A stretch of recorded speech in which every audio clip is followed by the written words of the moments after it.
بسم اللہ الرحمن الرحیم۔ ایک ملک کا حکمران بنانے کا طریقہ بہت انوکھا تھا۔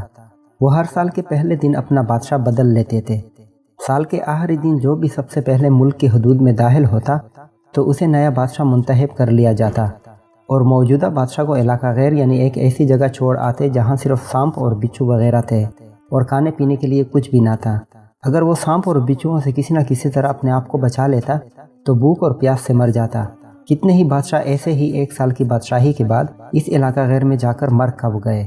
اس دفعہ شہر میں داخل ہونے والا نوجوان کسی دور دراز کے علاقے کا لگ رہا تھا۔ سب لوگوں نے آگے بڑھ کر اسے مبارکباد دی اور اسے بتایا کہ آپ کو اس ملک کا بادشاہ چن لیا گیا ہے اور اسے بڑے اعزاز کے ساتھ محل میں لے گئے۔ وہ حیران بھی ہوا اور خوش بھی۔ تخت پر بیٹھتے ہی اس نے پوچھا کہ مجھ سے پہلا بادشاہ کہاں گیا؟ تو درباریوں نے اسے اس ملک کا قانون بتایا کہ ہر بادشاہ کو سال بعد جنگل میں چھوڑ دیا جاتا ہے اور نیا بادشاہ چن لیا جاتا ہے۔ یہ سنتے ہی وہ ایک دفعہ تو پریشان ہوا، لیکن پھر اس نے اپنی عقل کو استعمال کرتے ہوئے کہا کہ مجھے اس جگہ لے کر جاؤ جہاں تم بادشاہ کو چھوڑ کر آتے ہو۔ درباریوں نے سپاہیوں کو ساتھ لیا اور بادشاہ سلامت کو وہ جگہ دکھانے جنگل میں لے گئے۔ بادشاہ نے اچھی طرح اس جگہ کا جائزہ لیا اور واپس آ گیا۔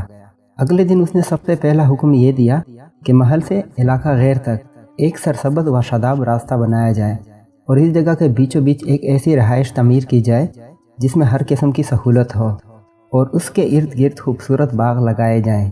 بادشاہ کے حکم پر عمل ہوا اور تعمیر شروع ہو گئی۔ کچھ ہی عرصہ میں سڑک اور محل وغیرہ بن کر تیار ہو گئے۔ ایک سال کے پورے ہوتے ہی بادشاہ نے درباریوں سے کہا کہ اپنی رسم پوری کرو اور مجھے وہاں چھوڑ آؤ جہاں مجھ سے پہلے بادشاہوں کو چھوڑ کے آتے تھے۔ درباریوں نے کہا کہ بادشاہ سلامت، اس سال سے یہ رسم ختم ہو گئی کیونکہ ہمیں ایک عقل مند بادشاہ مل گیا ہے۔ وہاں تو ہم ان بیوقوف بادشاہوں کو چھوڑ کر آتے تھے جو ایک سال کی بادشاہی کے مزے میں باقی کی زندگی کو بھول جاتے اور اپنے لیے کوئی انتظام نہ کرتے، لیکن آپ نے عقل مندی کا مظاہرہ کیا کہ آنے والے وقت کا خیال رکھا اور عمدہ بندوبست فرما لیا۔ ہمیں ایسے ہی عقل مند بادشاہ کی ضرورت تھی۔ اب آپ آرام سے ساری زندگی ہم پر حکومت کریں۔ دوستو، اس انوکھے ملک کا نام دنیا ہے۔ وہ نیا بادشاہ میں اور آپ ہیں اور علاقہ غیر ہماری قبر ہے۔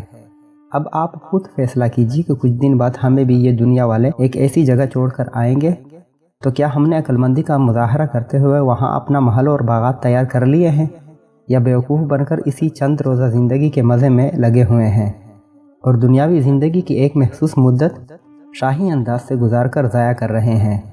ذرا سوچئے کہ پھر پچھتانے کی مہلت نہیں ملے گی۔ دوستو، اس طرح کی مزید اچھی ویڈیوز کے لیے ہمارے چینل کو سبسکرائب کریں اور ساتھ ہی موجود گھنٹی کے نشان کو بھی دبا دیں۔ شکریہ۔